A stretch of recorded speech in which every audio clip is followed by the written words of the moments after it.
Les États-Unis d'Amérique ont officiellement commencé le blocus du détroit d'Ormuz et Donald Trump a menacé de détruire tous les navires qui s'approcheraient de la marine américaine participant au blocus. Au même moment, Trump a déclaré que les Iraniens l'avaient appelé aujourd'hui et le suppliaient de conclure un accord qu'ils n'avaient pas pu conclure samedi au Pakistan. Le Wall Street Journal rapporte que Trump envisage de reprendre les frappes contre l'Iran en plus du blocus du détroit d'Ormuz. Dans le même temps, il y a des informations selon lesquelles les États-Unis et l'Iran poursuivent tout de même les négociations et que l'Iran a commencé à indiquer sa volonté de renoncer à ses stocks nucléaires. Et voilà que des experts ont déclaré qu'un blocus réussi pourrait forcer l'Iran à faire des concessions afin de mettre fin aux hostilités et d'ouvrir le détroit d'Ormuz à tous.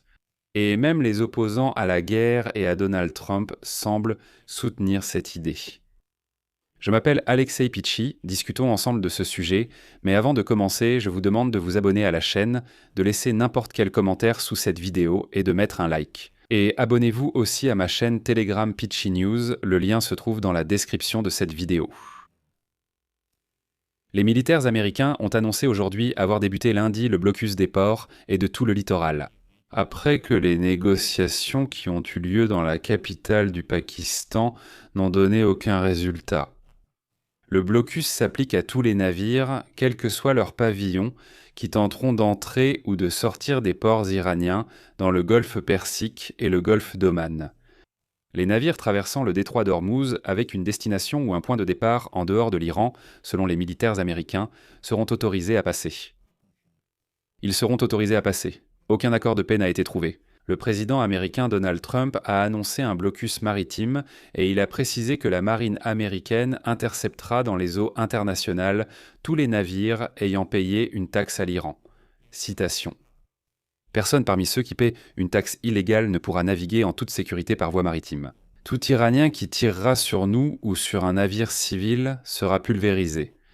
De plus, les forces navales américaines commenceront à nettoyer le détroit d'Ormuz. Mines. Plus tard, Donald Trump a lancé une nouvelle menace à l'encontre de l'Iran, déclarant que les États-Unis couleraient tout navire iranien qui s'approcherait du blocus des ports iraniens par les États-Unis. Donald Trump a déclaré que, bien que la flotte iranienne ait été, je le rappelle, complètement détruite, les États-Unis n'ont pas coulé, je cite, leur vedette rapide d'attaque. Et voici la déclaration exacte de Trump. Avertissement. Si l'un de ces navires s'approche de notre blocus, il sera immédiatement détruit en utilisant le même système d'élimination que nous employons contre les trafiquants de drogue sur des bateaux en mer. C'est rapide et brutal. En réponse, le ministre iranien de la Défense par intérim a déclaré lundi que le pays était prêt à tout scénario et a averti que toute agression contre l'Iran entraînerait une réponse brutale et déterminée. Après cela, Donald Trump a déclaré que ce matin, son administration aurait reçu un appel de Téhéran. Et là, au téléphone, il supplia Donald Trump de conclure un accord avec eux. Donald Trump a insisté sur le fait que le principal obstacle dans les négociations avec Téhéran est la question nucléaire, ajoutant que l'Iran n'aura pas d'armes nucléaires. Citation. Nous nous sommes accordés sur beaucoup, mais ils ont refusé cela. Je pense qu'ils accepteront finalement. J'en suis presque certain. En fait, j'en suis sûr. S'ils n'acceptent pas, il n'y aura pas d'accord. Il n'y aura jamais d'accord. Voilà pour la citation. Il a déclaré qu'une autre priorité pour les États-Unis était de récupérer l'uranium enrichi encore en possession de l'Iran. Et dans ce contexte, le Wall Street Journal écrit que Donald Trump envisage de reprendre des frappes limitées contre l'Iran, en plus du blocus du détroit d'Ormuz. Selon des sources, c'est l'un des scénarios discutés à la Maison-Blanche après que les négociations entre les États-Unis et l'Iran à Islamabad le 11 avril se sont soldées par un échec. Une autre option serait de reprendre des frappes à grande échelle contre l'Iran. Cependant, comme l'ont souligné les sources, ce scénario était moins probable en raison du risque de déstabilisation supplémentaire du Moyen-Orient et de la réticence de Donald Trump à prolonger un conflit militaire. De plus, selon le Wall Street Journal, pendant le blocus du détroit d'Ormuz annoncé la veille par Donald Trump, les États-Unis comptent faire pression sur leurs alliés pour qu'ils prennent en charge la sécurité. Et c'est ici que Donald Trump veut jouer un coup très astucieux. L'essentiel, c'est que si aucun accord n'est conclu dans un avenir proche, Donald Trump veut impliquer les Alliés dans le blocus du détroit d'Ormuz, puis transférer progressivement cette tâche aux Alliés. Il dira simplement « Vous avez déjà envoyé vos navires ici ». Retirer progressivement les navires américains de la région et finalement dire « Ce n'est plus notre tâche, les Alliés sont là, qu'ils s'en occupent ». Mais la vraie question est, quelle est la logique de ce blocus ? Un blocus réussi pourrait forcer l'Iran à faire des concessions pour mettre fin aux hostilités et rouvrir le détroit d'Ormuz pour tous. Mais tant qu'aucune solution n'est trouvée, le blocus retirera également des millions de barils de pétrole du marché, ce qui entraînera inévitablement une hausse des prix du pétrole pour tous les acteurs du marché mondial. Aujourd'hui, les contrats à terme sur le pétrole Brent ont de nouveau dépassé la barre des $100. Le baril, encore une fois, une hausse de 7% du prix en une seule journée. Dans l'ensemble, depuis le début de la guerre, le détroit a été fermé de manière sélective et l'Iran décide lui-même qui peut le traverser. En règle générale, il s'agit de navires transportant du pétrole et du gaz vers la Chine, la Turquie, le Pakistan et l'Inde. Et cette fermeture sélective du détroit est devenue l'une des conséquences les plus néfastes de la guerre à ce jour. Et jusqu'à tout récemment, la Maison-Blanche n'a pas essayé d'arrêter ce flux, craignant que son interruption entraînerait une nouvelle hausse des prix. Le fait est que les Américains fermaient les yeux sur le fait que l'Iran vendait activement son pétrole, et, comme vous le savez, ils ont même levé les sanctions sur le pétrole iranien. Les experts en politique et les anciens responsables estiment que c'était une erreur, semblable à celle commise par les États-Unis en n'imposant pas un embargo total sur le pétrole russe après l'invasion de l'Ukraine par la Russie en 2022. Et voici le point le plus important. L'exportation de pétrole et de gaz représente environ 15% du PIB de l'Iran.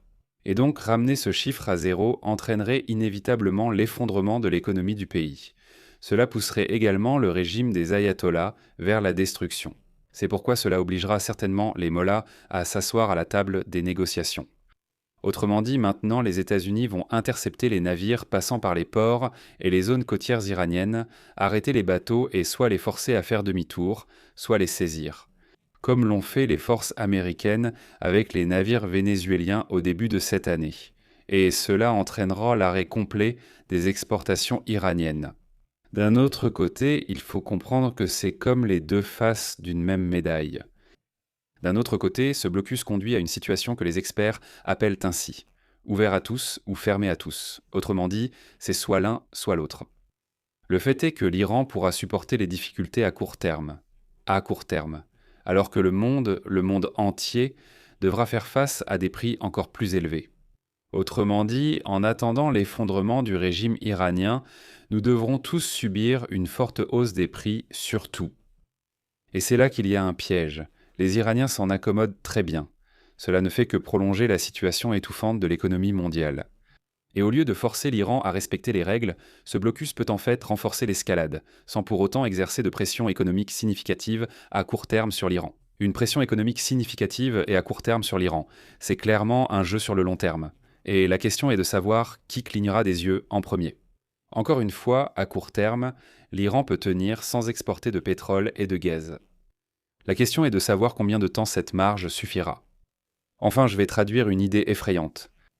En imposant un blocus du détroit d'Ormuz, Trump lutte actuellement pour un retour au statu quo qui existait avant le début de cette guerre.